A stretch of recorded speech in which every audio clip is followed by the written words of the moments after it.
Welcome back to the Inside Nebraska Recruiting Blitz podcast. I'm joined today by Rivals National Rankings Director Adam Friedman. Adam, welcome back to the show. Thanks, man. I appreciate you bringing me back. Got a lot of cool Nebraska stuff to talk about right now, even though it's the off season. It's not really an off season, right? Oh, not at all. Recruiting never stops, and we're somewhat in the dog days of the summer, but we're here. We're getting out of it. Big Ten Media Days is right around the corner this week, and then we've got fall camp starting soon. Big recruiting weekend coming up as well, so plenty to get to. So we'll jump right in it. We'll start here. Uh, David Sanders down at four.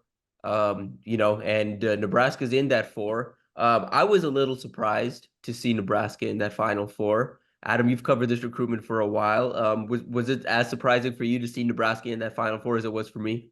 I don't know if it was a total surprise. I know that Nebraska has done a really good job making their pitch to Sanders and his family. I think they really enjoyed their visit out there for Mother's Day weekend, that official visit, which was a surprise at the time.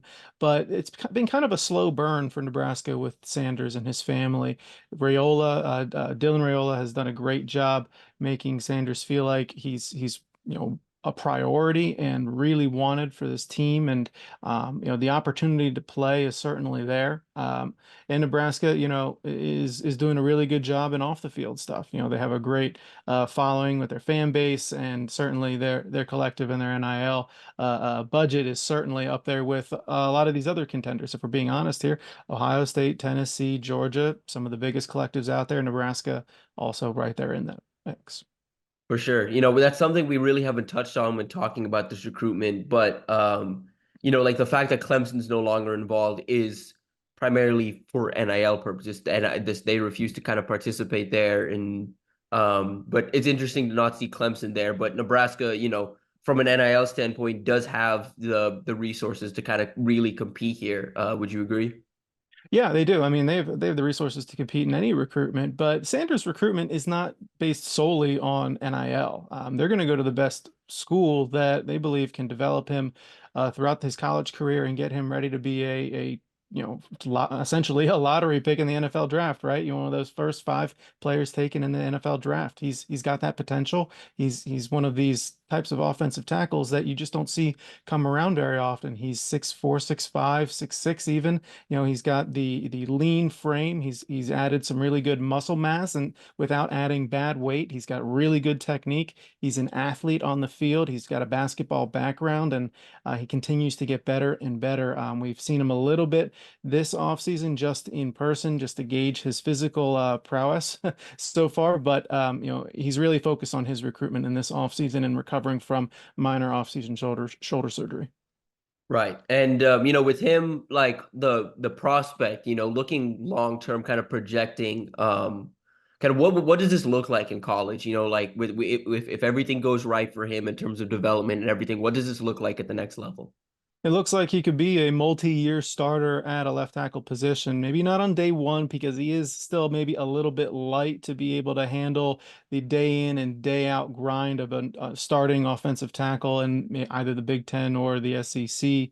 I think he's going to have maybe a year or so to really get his feet under him to make sure that he's physically ready to go. But after that, it wouldn't be surprising to see him start and at the very least play a lot on the offensive line at whatever school he goes to. Some of these schools, they've got some really talented offensive linemen ready to jump into their starting spots, not this year, but next year.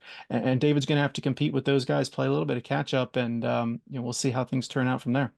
For sure. Would you see the weight is probably the one thing holding him back at this point, or the one thing he probably need to work on at the next level? Because that's always been a thing with him of like, hey, he's listed a little lower than you'd want an offensive tackle, but obviously doesn't seem like has the frame that is going to be able to add that weight.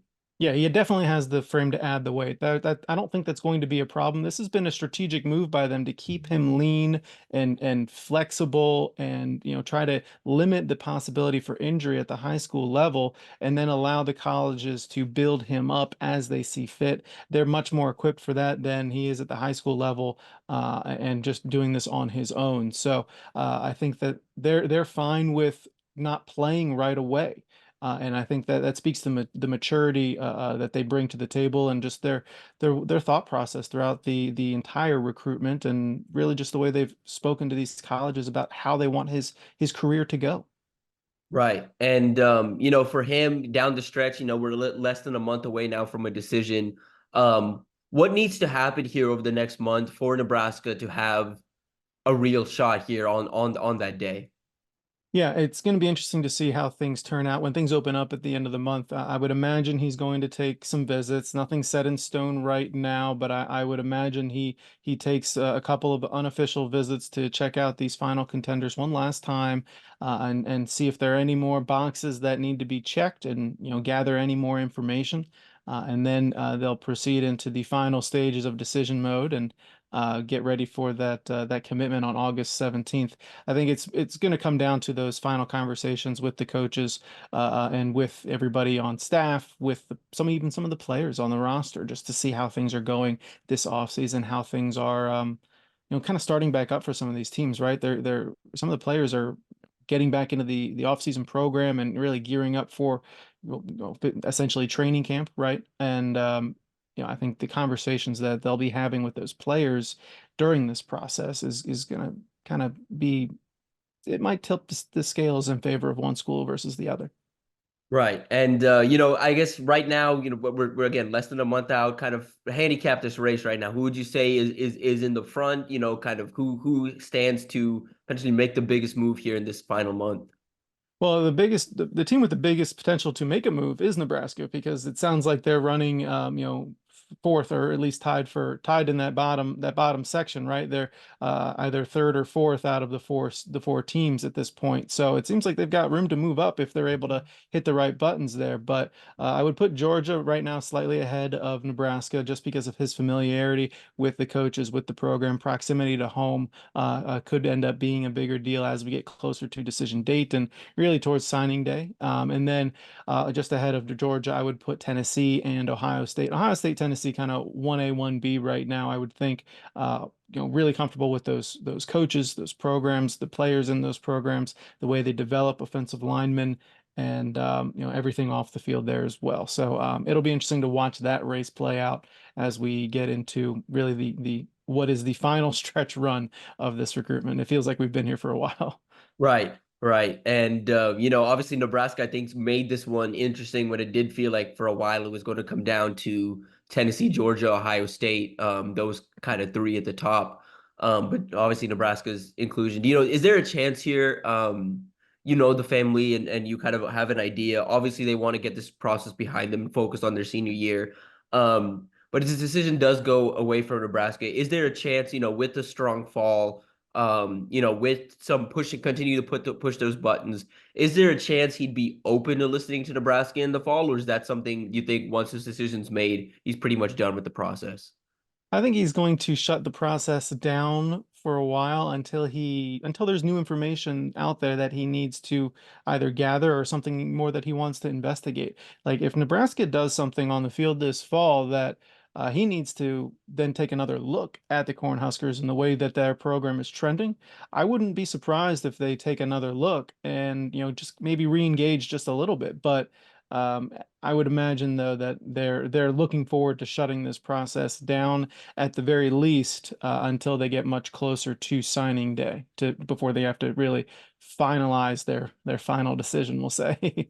Right. And that's something I've tried to make kind of known to people and something that I think surprises people because they assume these guys love the process, but a lot of these five stars, especially these blue chip guys, they've been recruited for so long, they're pretty much ready to be done with the process. Have you found that to be just more and more of a trend? Like coming out of the summer, these guys are just, especially these guys going into the senior year, they're just ready to be done with the process and focus solely on their high school team.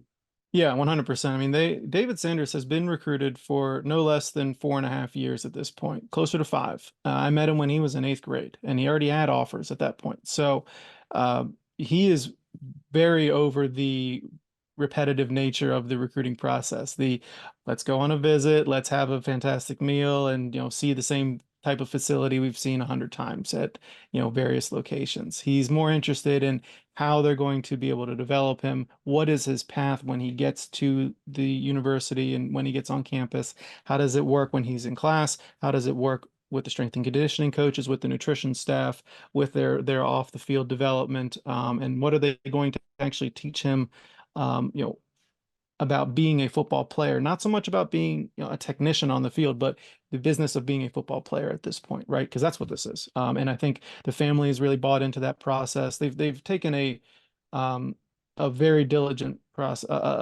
view of this process, right? Like there were a lot of stories about how Caleb Williams went through the process. He had this huge checklist, and there were a lot of stories about how Caleb and his dad Carl had this massive checklist of what they were looking for at each school that they went and visited or were interested in. And David Sanders and his family are taking a very similar approach.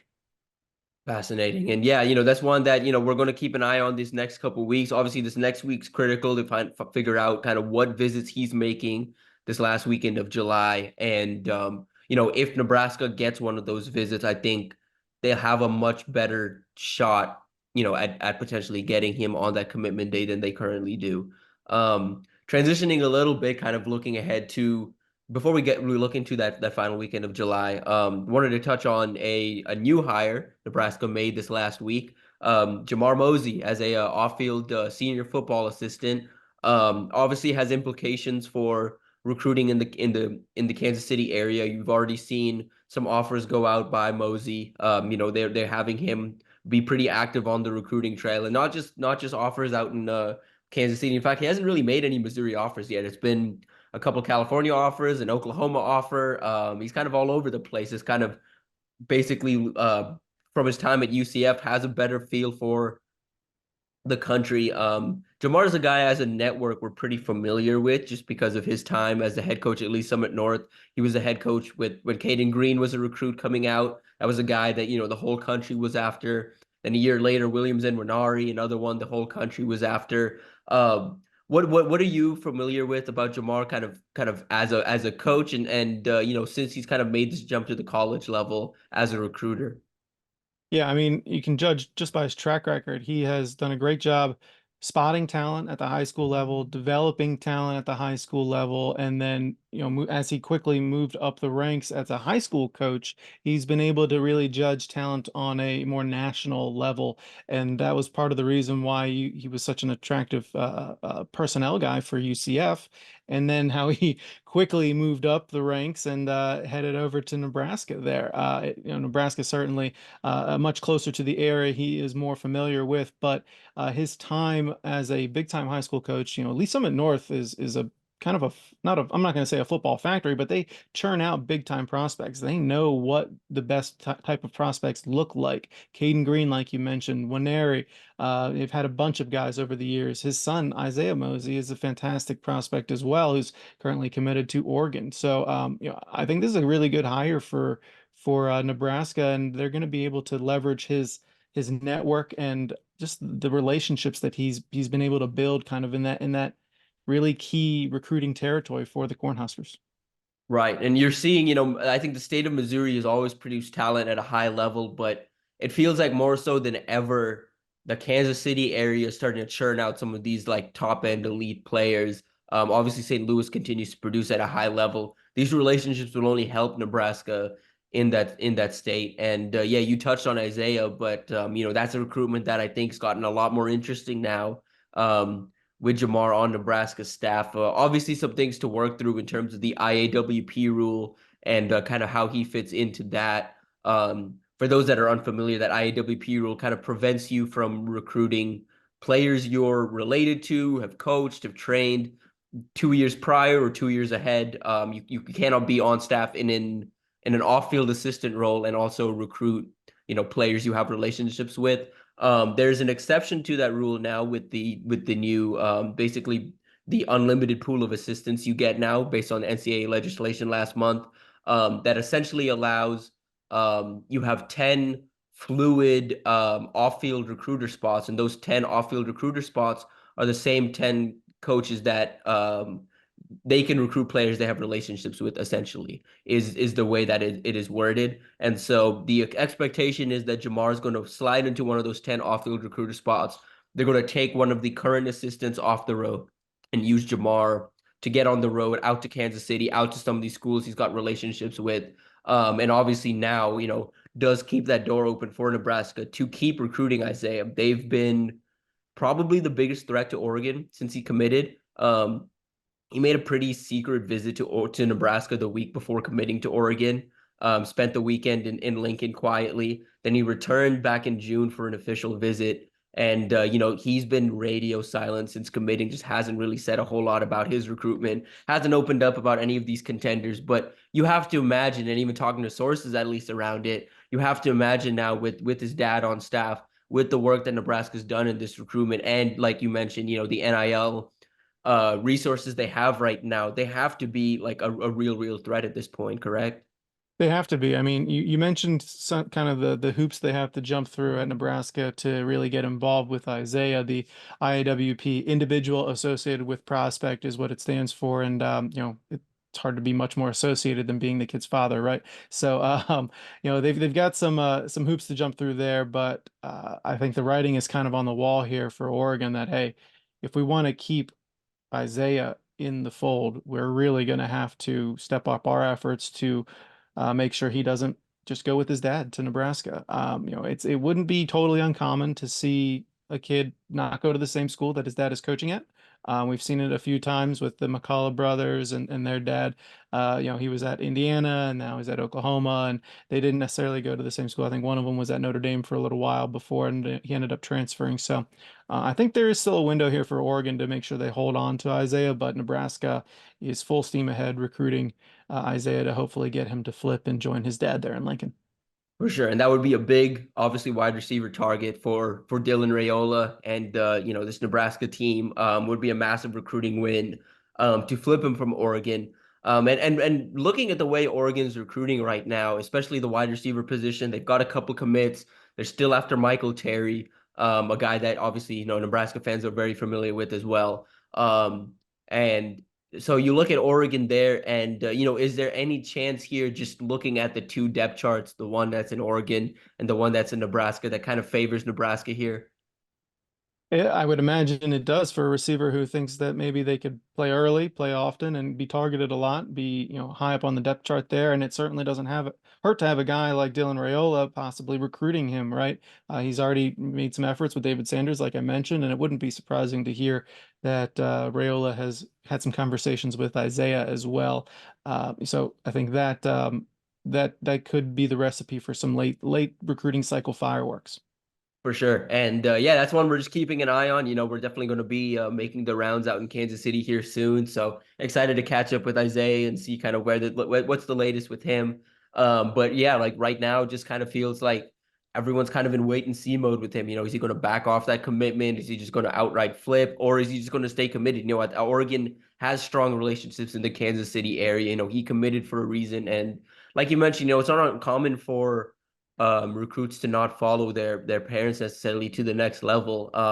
And you think back to Jamar's time at UCF, he wasn't recruiting Isaiah. They didn't make any active effort to recruit Isaiah. I think he went on campus one time just to kind of visit his dad, but it wasn't a real visit. And everything I kind of heard from UCF's end was like, we're not really investing into this recruitment. He's not coming here. And we're not doing so. I'm curious to see if I'm assuming they're not going to follow that strategy. Nebraska's invested far too much time into Isaiah Mozee's recruitment at this point to just completely back off.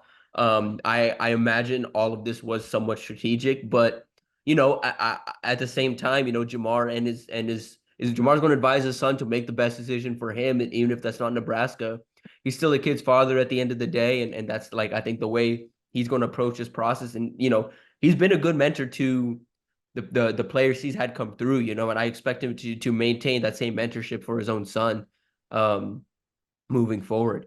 And as far as just generally, we've kind of talked about that state of Missouri and kind of some of that talent popping up. We're looking ahead real quick to 2026. Jackson Cantwell, the number two prospect, 5-star offensive tackle, and the number one obviously offensive tackle in the country. He dropped his top 14 And a lot of people kind of scoff, what is a top 14? What does that mean? That's still so many schools. But for a kid like Jackson, who I caught up with last month, and he was like, hey, at this point, I'm really only communicating with a dozen or so schools, pretty much all of these schools that are in this top 14.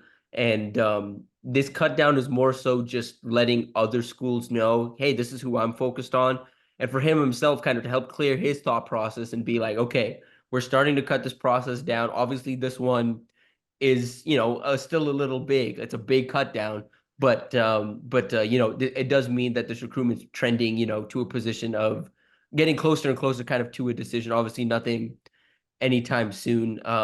Kind of talk a little bit about who Jackson is as a prospect. Obviously, Nebraska's got some staying power in this recruitment, but kind of who he is as a prospect and what makes him, such a unique athlete.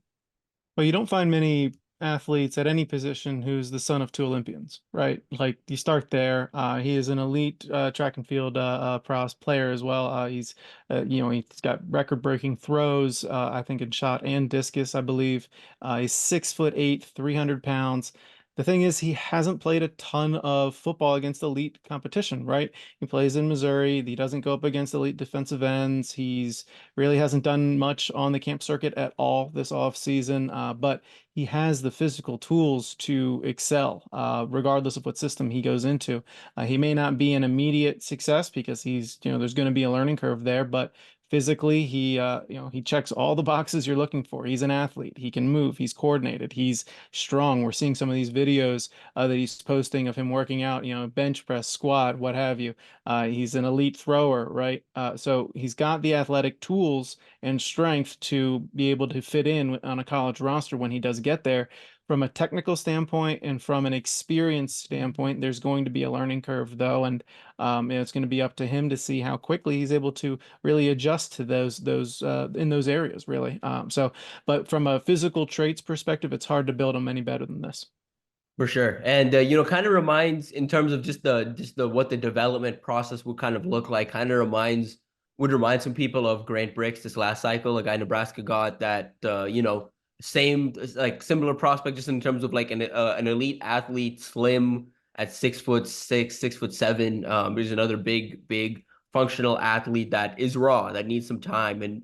And you kind of saw the gains that Bricks made both in the weight room and on the field this spring. Nebraska's more than likely going to redshirt him, to let him get some more time just learning pass pro and learning, just how it works adjusting to the speed of the college level. Cantwell, should he come to Nebraska, would be on that similar trajectory of like, hey, number two player in the country, but not necessarily one that's going to make an immediate impact, would need some time. Um, what do you think is important in this recruitment? Like the top 14 is loaded with the who's who's of college football. The Georgia, Missouri, Alabama, Oregon, USC, Nebraska's in there too. But these are programs that compete at a high level, would have no real issue matching, from the NIL standpoint. I don't think that's as big of a factor here because every school in this recruitment has NIL. Like he's going to get, money regardless. I don't think that's necessarily going to be a factor here. But more than that, just like what do you think? Just the track background, the football background. What is he looking for in this recruitment, and what do you think is going to be the key here? I think the key is going to be focusing on what his development progression is going to be at the college level. Like you mentioned, he's going to get paid, right? Like you look at the teams that made this top 14, they're all major NIL collective schools, right? Miami, USC, Oregon, A&M, LSU, Missouri, Florida, Georgia, Ohio State, Alabama, Arkansas, Michigan, Ole Miss, and Nebraska, right? Those are 14 of the biggest collectives out there. So, I don't think money is going to be necessarily the biggest factor here. It's going to come. It's about making sure that you're not just getting paid for 1, 2, 3, 4 years when you're in college. It's making sure you're set up for that generational wealth after the fact, right? Turn me into a first round pick who's going to play in the NFL for a decade plus, right?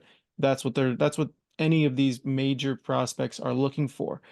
Certainly they want the money on the front end to make sure that they're set up well in the short term, but They have to make sure that they go to a school where they're set up for the long term, right? It's about creating generational wealth. It's about winning championships and playing at a high level for a long time. So I would imagine that's where Cantwell and his family are focused, and they'll be set up well in the interim.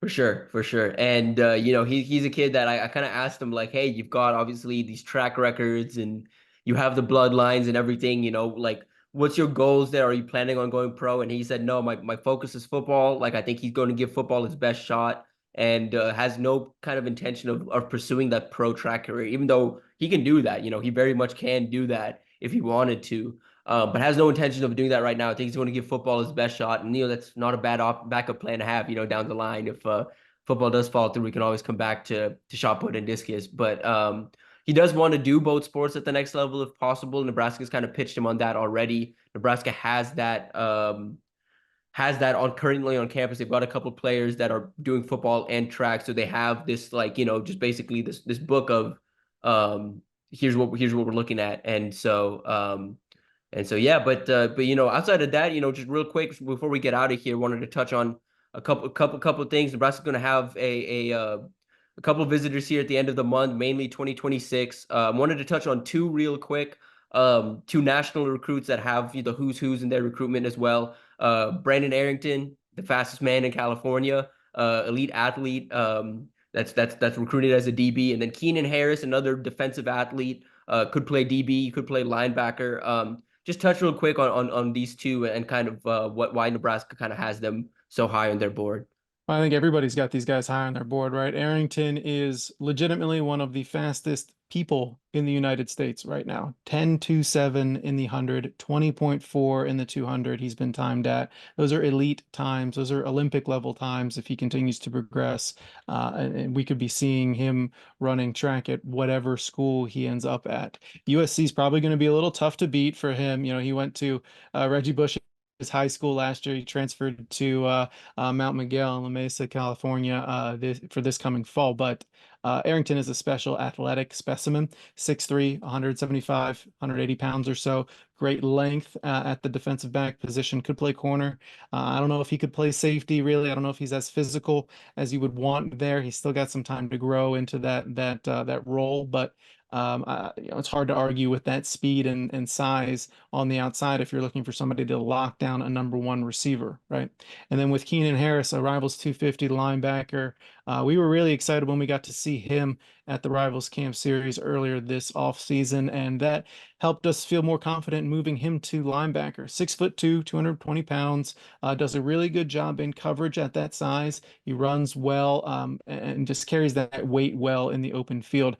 One note I did have on him was that he's got really good length for the position. If he's ended up going to the NFL draft as a linebacker, his 33-inch arms is in the top 20% of linebackers drafted in the first 3 rounds since 2019. So we're looking at unteachable trait there, right? You can't teach length. Keenan Harris has it at the position. We'll see if he can continue to develop those other skills that he needs to be successful at the position.